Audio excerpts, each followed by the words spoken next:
చాలా మంది ఫోన్స్ చేస్తూ ఉంటారు. ఆరోగ్యం బాగలేదని, మనసు బాగలేదని, ఆర్థిక పరిస్థితి బాగలేదని చాలా రకాలుగా మాకు కౌన్సిలింగ్స్ గానీ, మేము చేసిన కేసెస్ లో గానీ వస్తూ ఉంటాయి.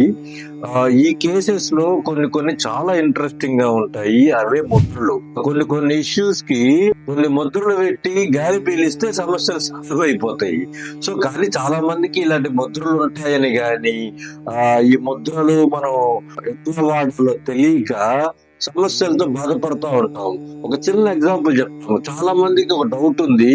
ఎస్పెషల్లీ ఇవాళ ఉన్న సోకాల్డ్ మోడర్న్ అనుకునే వాళ్ళకి ముద్రలు ఎలా పనిచేస్తాయో కూడా ఒక చిన్న ఎక్స్పెరిమెంట్ చేసి చూపిస్తాను.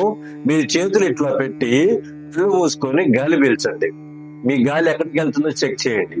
అలానే చేతులు ఇలా పెట్టి మళ్ళీ గాలి పీల్చండి. మళ్ళీ కళ్ళు మూసుకొని చెక్ చేయండి గాలి ఎక్కడికి వెళ్తుంది.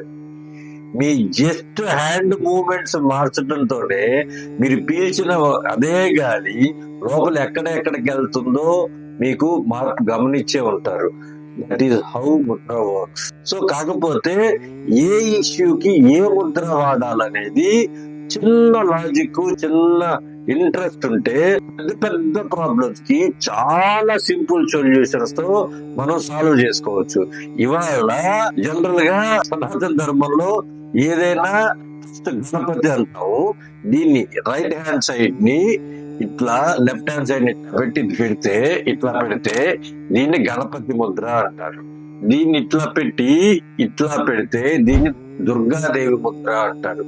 కొన్ని కొన్ని ప్రాక్టీసెస్ చేయటానికి, కొన్ని హెల్త్ ఇష్యూస్ సాల్వ్ చేయడానికి ఈ ముద్రలు చాలా ఉపయోగపడతాయి.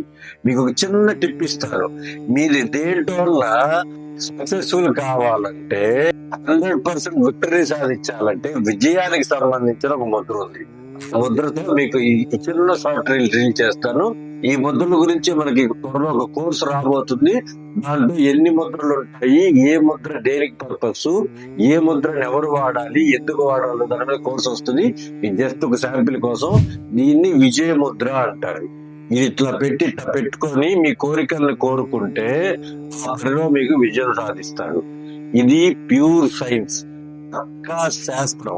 మనకి తెలియనంత మాత్రాన, మనకి మిస్ అయినంత మాత్రాన బంగారం కాకుండా పోదు. సో ఈ ముద్రల్ని, ఇలాంటి ఇంట్రెస్టింగ్ ఇన్ఫర్మేషన్ ని చూస్తా, షేర్ చేస్తా, ఎంజాయ్ చేయండి. మీ లైఫ్ ని ఎన్హాన్స్ చేసుకోండి.